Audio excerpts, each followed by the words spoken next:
नमस्कार, SBT news में आपका स्वागत है। पेश है 30 अगस्त मंगलवार दोपहर 1:15 बजे राजस्थान की 12 बड़ी खबरें। सबसे पहले एक नज़र डालते हैं आज की हेडलाइंस पर।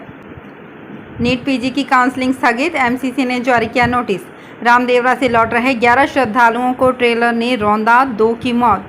तिरुपति बालाजी व शिरडी साई बाबा ट्रेनों का मनमर्जी से संचालन। कोटा की ज्योति सिंह ने मिसेज राजस्थान का खिताब जीता।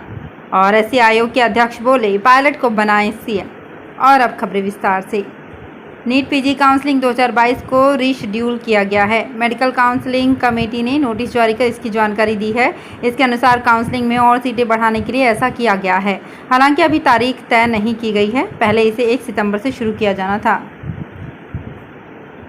राजस्थान के भीलवाड़ा जिले में सोमवार रात हुए भीषण सड़क हादसे में बाबा रामदेव के दर्शन करके लौट रहे श्रद्धालुओं को एक बेकाबू ट्रेलर ने रौंद डाला। हादसे में 2 श्रद्धालुओं की मौत हो गई और 9 घायल हो गए। घायलों में से 4 की हालत गंभीर बनी हुई है। हादसे के बाद घटनास्थल पर अफरा तफरी मच गई। घायलों का भीलवाड़ा जिला अस्पताल में इलाज चल रहा है। हादसे के बाद ट्रेलर चालक मौके से फरार हो गया। सभी श्रद्धालु आदिवासी बहुल बांसवाड़ा जिले के कुशलगढ़ के रहने वाले हैं। हादसा भीलवाड़ा जिले के रायला थाना इलाके में रायसिंहपुरा के निकट हुआ। तिरुपति बालाजी और शिरडी साई बाबा के यात्रियों को राहत पहुंचाने के लिए रेलवे ने 2 सुपरफास्ट स्पेशल ट्रेनें शुरू की थी, लेकिन इनके संचालन में मनमर्जी के चलते यात्री परेशान हो रहे हैं। ट्रेन का यहां स्टॉपेज टाइम 10 मिनट का है, लेकिन इसे सिर्फ 5 मिनट बाद ही रवाना किया जा रहा है। जयपुर स्टेशन पर ट्रेनों का दबाव देखते हुए जयपुर के उपनगरीय स्टेशन डेहर के बालाजी से इन्हें संचालित किया जाता है। ऐसे में इसी हिसाब से ट्रेनों का विभिन्न स्टेशनों पर शेड्यूल और स्टॉपेज तय किया गया है, लेकिन जयपुर स्टेशन पर इन्हें तय स्टॉपेज के हिसाब से नहीं रोका जाता है। राजस्थान के मोस्ट फेवरेबल ब्यूटी कॉन्टेस्ट में शामिल मिसेज राजस्थान 2022 का शानदार आयोजन जयपुर में हुआ। इस कॉन्टेस्ट में राजस्थान की 5000 कंटेस्टेंट में से टॉप 14 पार्टिसिपेंट्स फिनाले में पहुंची थी। मिसेज राजस्थान का खिताब कोटा की ज्योति सिंह ने अपने नाम किया। इस कॉन्टेस्ट में Taruna Sharma first runner up रही। वहीं शिवानी सैनी सेकंड, पूनम प्रधान थर्ड और अनुप्रिया दोई फोर्थ रनर अप रही। ग्रैंड फिनाले में 14 के बीच 3 राउंड में मुकाबला हुआ। सभी फाइनलिस्ट रैंप वॉक, एटीट्यूड और गुड लुक से जजेस को इम्प्रेस करती दिखी। मुख्यमंत्री अशोक गहलोत के कांग्रेस के राष्ट्रीय अध्यक्ष बनने की अटकलों के बीच राजस्थान एससी आयोग के अध्यक्ष एवं कांग्रेस विधायक खिलाड़ी लाल बैरवा का बड़ा बयान सामने आया है। बैरवा का कहना है कि मुख्यमंत्री अशोक गहलोत को अगर राष्ट्रीय अध्यक्ष बनाया जाता है तो ये उनके लिए सम्मान की बात है। उन्हें राष्ट्रीय अध्यक्ष बनना चाहिए। वहीं प्रदेश में सचिन पायलट को मुख्यमंत्री बनना चाहिए।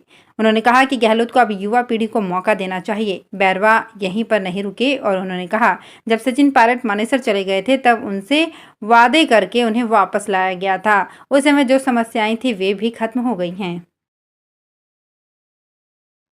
न्यू पेंशन स्कीम में जमा पैसा निकालने वाले कर्मचारियों को राजस्थान सरकार ओल्ड पेंशन स्कीम का लाभ नहीं देगी। वित्त विभाग ने एक सर्कुलर जारी करके एनपीएस के लिए काटे गए पैसे को निकालने पर रोक लगा दी है। विभाग ने कर्मचारियों को चेतावनी दी है कि जो कर्मचारी एनपीएस में जमा पैसा निकालने के लिए आवेदन करेंगे उसे ये माना जाएगा कि वो पुरानी पेंशन स्कीम का फायदा नहीं लेना चाहते। इस साल के बजट में 5.5 लाख कर्मचारियों के लिए सीएम अशोक गहलोत ने ओल्ड पेंशन स्कीम लागू करने की घोषणा की थी। ग्रामीण प्रतिभाओं को तराशने के लिए शुरू किए गए ओलंपिक गेम्स भीलवाड़ा जिले में सरकारी स्कूल के शिक्षकों की पोल खोलते जा रहे हैं।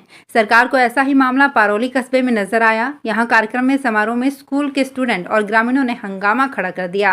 स्टूडेंट और ग्रामीणों ने स्कूल में लगे करीब 6 टीचर पर गंभीर आरोप लगाए। उन्होंने बताया कि ये सभी शिक्षक शराब पीकर ही स्कूल आते हैं। इतना ही नहीं, सोमवार को भी वो सभी शिक्षक स्कूल से गायब थे।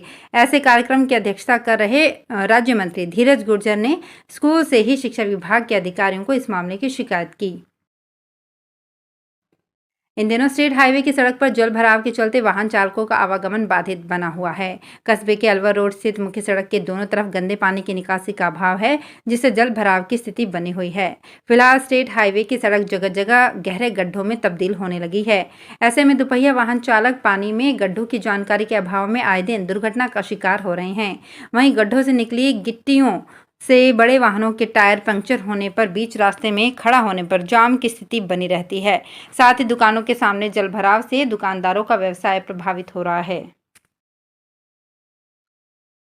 जयपुर, जोधपुर और अजमेर डिस्कॉम की टेक्निकल हेल्पर भर्ती परीक्षा में अधिकारियों व एजेंसी की लापरवाही के कारण फिर से विवाद हो गया है।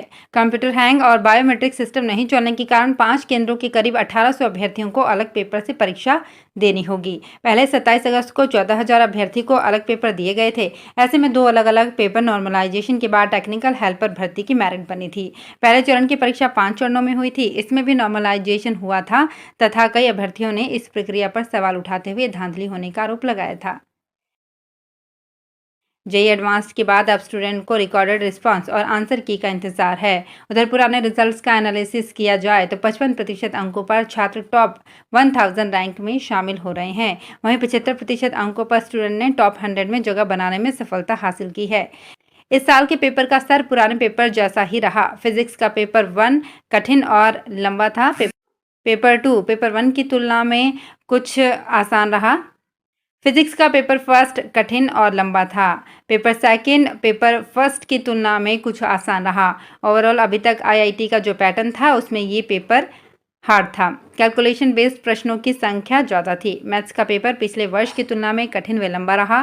केमिस्ट्री के पेपर का लेवल मध्यम से कठिन रहा। कैलकुलेटिव पार्ट ज़्यादा रहा।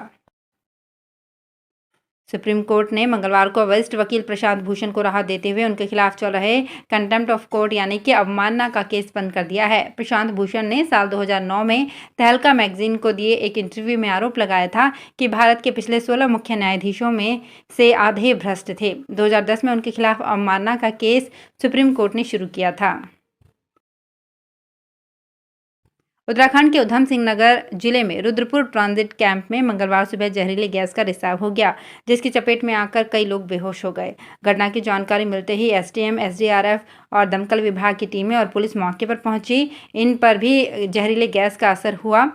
कई कर्मचारी भी बेहोश हो गए। करीब 28 लोगों को इलाज के लिए अस्पताल में भर्ती कराया गया है। जानकारी के मुताबिक आजाद नगर में एक कबाड़ी की दुकान में रखे सिलेंडर में से इस गैस का रिसाव हुआ था। तो फिलहाल इस बुलेटिन में इतना ही। फिर हाजिर होंगे कुछ और बड़ी खबरों के साथ। अगर आप भी अपने आसपास की छोटी बड़ी और महत्वपूर्ण खबरों से अपडेट रहना चाहते हैं तो सब्सक्राइब कीजिए हमारे चैनल एसपीटी न्यूज को और प्रेस कीजिए बेल आइकन पर।